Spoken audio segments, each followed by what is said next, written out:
Hello. Good afternoon po, everyone.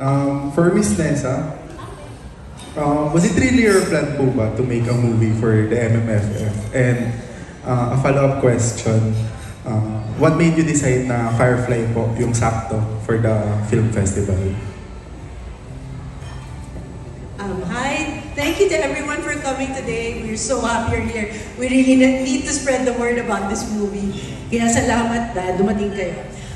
Was this really meant for MMFF? Well, we really plan to enter this year because this is the comeback year for GMA Pictures.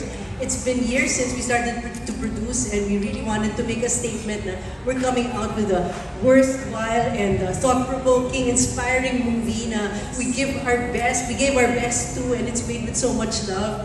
And this is it. We really plan to enter the film fest this year. And second question, bakit Firefly? Since I started producing movies, siguro may mga 2 dozen na scripts, maybe more, that have landed at my desk. But this was such a beautiful story na sinabi ko kay Mr. Duavik mismo, our incoming CEO, and he was the chairman of GMA Pictures at the time we chose this, that if GMA does not want to produce this, I will produce it myself because it's such a wonderful story written by Anja Chenza. And he said, no, GMA is going to produce this. And that's why we're here today. So thanks for that. Wow! 200 scripts on your desk. Ha? Kala ko 200. 2 dozens, pero marami pa rin yun. Nagulat ako sa 200, ang dami nun. Marami pala kayo may produce in the next coming years. But, okay. Pero 2 dozen, that's still a lot though. That's still a lot. And to be the chosen one, and to be the official entry for, again, the emergence of GMA Pictures this year. Malaking bagay po yun. Nagulat ako sa 200. 2 dozens pala. Okay. Next, can we have Sir Robert Requintina of the Manila Bulletin? Magandang hapon po. First kay Miss Angeli. Miss Angeli, bakit po importante na maibalik ang ganitong klaseng pelikula or kwento? Thank you po for your question. I think marami sa atin yung na-miss yung experience of watching movies together in a dark cinema with a big screen in front. And yun yung iniisip namin when we were shooting Firefly. It has to be worthy of that experience. So si Direk Zig, Dulay, si Direk Neil Daza, and all of our cast members here and who are elsewhere right now, ayun po yung naging goal namin, na this has to be a film worthy of the big screen. And you will see that po if you already seen it or if you plan to see it po, makikita niyo po na pinalaki po talaga itong pelikula to provide that experience na gusto nating balikan sa cinema. Importante po kasi kailangan we support each other in the industry, and we also support the resurgence of movie-going and yung pagkabuhay po muli ng Philippine cinema, because there are so many stories that need to be told, so many ideas out there that need to translate sa big screen. Kaya masasabi po talaga namin na we're very proud to say na yung Firefly is really designed, shot, produced for you to experience in a cinema setting. So we hope somehow to contribute to that excitement to go back to the movies, and maliit na bahagi man po, we are very happy to do our part also. Thank you po. Thank you. For my last question, kay Alessandra and Z, kanina survey ako sa mga friends natin dito na nakapanood na ng Firefly, ano? At consistent sila sa nagsabi na maganda at saka nakakaiyak. Ako hindi ko napapanood kaya. Pero what are you most proud of sa pelikulang ito? Ano ba yung aspeto na talagang pinagmamalaki nyo sa pelikulang ito? Ikaw muna. Sino po? Yung element na pinaka-nakaka-proud. Yes. Ako kasi yung buo, yung kabuuan niya, una-una, proud ako sa sarili ko. Kasi, na-challenge talaga ako sa pelikula kasi dahil bago sa akin yung genre, bago sa akin yung forma, bago sa akin yung kwento. So, sobrang challenging kasi kung alam ninyo yung mga nauna kong mga pelikula, ibang-iba talaga siya. Tapos, nagawa namin ng maayos, tapos nagustuhan ng mga tao. So proud ako sa sarili ko yung hindi parang napunan yung yung challenge na yun. Hinamon ko yung sarili ko, kakayanin ko ba ito? Tapos na-push siya. Tapos maliban doon, ang isa sa mga sa mga kaya literal na na ipinagmamalaki ko doon sa pelikula ay tignan nila, panoorin nila kung paano napalaki yung yung buong pelikula, kung paano tayo naipasyal doon sa iba't ibang lugar, paano naiparamdam doon sa mga tao yung journey na pinagdaanan mismo ni Tonton bilang bida. Ang saya lang ng na parang habang kinukwento mo yung isang kwento, binibida mo rin hindi lang yung kwento kundi yung mga lugar mismo dito sa Pilipinas. So panoorin nila dun sa pelikula kung gaano kaganda yung Bicol region kung saan nag-travel si Tonton mismo. Mas yun po. Thank you. Ako? Ano naman? So, parang nasabi naman niya lahat. Oo. Tsaka proud ako sa'yo. Kasi mainstream na tayo. Charot. Di ba? I mean, proud ako na nakagawa ng isang napakagandang kwento na mag-iiwan talaga ng maraming marka, maraming tanong. Ang description ko nga kanina is the greatest love of all. Ang pagmamahal ng isang ina at ang pagmamahal ng isang anak sa kanyang ina. Medyo, yun. Maganda yung story namin, maganda. Script pa lang, maganda na siya, sa totoo lang. Tapos nung na-shoot, ganun pa rin. Tapos nung napanood ko, maganda pa rin. So, I guess, kami na to. Charot. Naitawid namin. Lumagpas pa nga kami. Salamat po. Congratulations. Thank you so much, sir. Okay, next set of questions.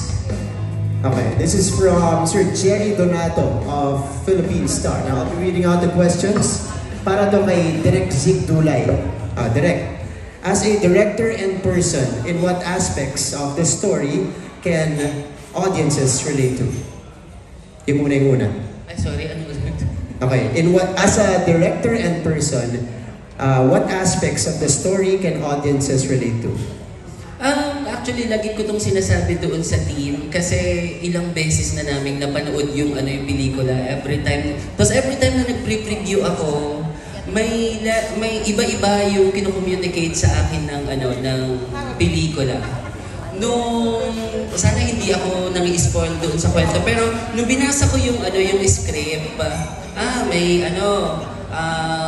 nakuha ko agad yung isang bata na mag-ina na gustong pumunta din sa isla ng Alitaptap. Tapos it's a metaphor of something, yung dream nilang mag-ina, mapupuntahan kaya nila or hindi. Okay, laban. Natatandaan ko nung nag-meeting kami ni Ma'am Nessa about this sabi ko na parang it's a new to me. Sabi ko, hindi ko genre yan. Sabi ko, but dahil kwentong nanay siya, sige laban. You can never go wrong with kwentong nanay. Lagi yung diretso sa puso pag kinukwento. Parang ganun. Tapos kakaiba pa siya. Tapos yun yung unang dating sa akin na feeling ko kwentong nanay siya. Lahat naman tayo mga anak dito. Diba? Hindi ka magkakamali. Lahat makaka-relate dyan. Tapos nung ginagawa na namin, tapos kasama na kami sa biyahe, kung paano ko na siya igagawin visually. Kasi maganda yung script, challenging yun. Pag pumangit yung pelikula, kasalanan ko. Diba? Parang ganon. So, paano ko gagawin siya? So, syempre, as a director, parang nililinya mo saan magagaling yung POV, galing siya dun sa bata, parang ganon. Tapos, ang hawak-hawak ko that time, nung nag-shoot ay,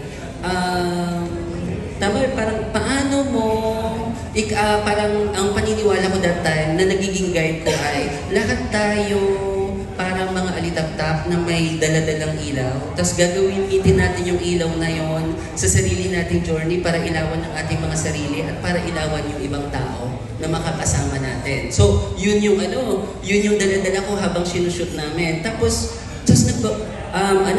nung patapos na kami, anong klaseng ilaw pala ito na dala-dala natin. So, na-realize ko later in life, habang ginagawa na yung dala-dala nating ilaw, tayo bilang individual, ito yung mga mga ano natin, yung kagalingan natin, yung mga strong points natin. This case, kay Tonton, yung art niya. Paano niya gagamitin yung art niya para, sana hindi ako nang-spoil, paano niya gagamitin yung art niya para maging better siyang tao? Paano niya gagamitin yung art niya para maproseso yung nakaraan niya? Para maproseso yung mga pinagdaanan nila ng nanay niya, parang ganun. At paano niya gagamitin yung art niya para matupad niya yung pangarap nila ng nanay niya. I think lahat makakarelate doon eh. Tapos, nung pre-preview, yun yung mga dala-dala ko that time. Nung pre-preview ko na siya, iba-iba every time. Dumating sa akin na parang, ano siya, may mga, personally, may mga points doon na umiyak ako. Kasi parang, eto pala yung pakiramdam ng mga single mom. O kaya ng mga, yung mga nanay or tatay na ginagawa nila yung lahat para maprotektahan yung mga anak nila. Ginagawa nila yung lahat para matulungan, masuportahan yung mga anak nila para maabot yung mga pangarap nila. And then later, isa sa mga preview din, on the other side, paano ginagawa ng lahat ng mga anak yung lahat na makakaya nila para matupad yung pangarap na ipinangako nila sa mga magulang nila. So all in all, yun yung lagi kong sinasabi na ang Firefly, hindi lang siya dahil ang sinusundan natin ay bata, hindi lang siya pambata, hindi lang din siya nakakulong dun sa pangmadanda or pangnanay, kundi mas para sa ating lahat bilang mga anak. Mga anak na gagawin yung lahat para iparamdam sa mga magulang yung buhay na pinangarap nila before. Mga anak na gagawin yung lahat para sa ikaliligaya o kaya para maibigay sa mga magulang nila yung buhay na pinangarap nila before. Parang gano'n. Kasi parang pinapakita dun sa pelikula na kung ano man yung pangarap na pinapangarap ni Tonton, pangarap nilang mag-inayo. So, every time na may natutupad tayong mga pangarap, natutupad natin yung mga pangarap ng mga magulang natin. Feeling ko with that, mas parang relatable. Kasi mas para sa ating, walang lahat naman tayong mga anak, walang walang exemption. So lahat makaka-relate doon sa pelikula. Ang dami kong sinabi. Thank you. Thank you so much.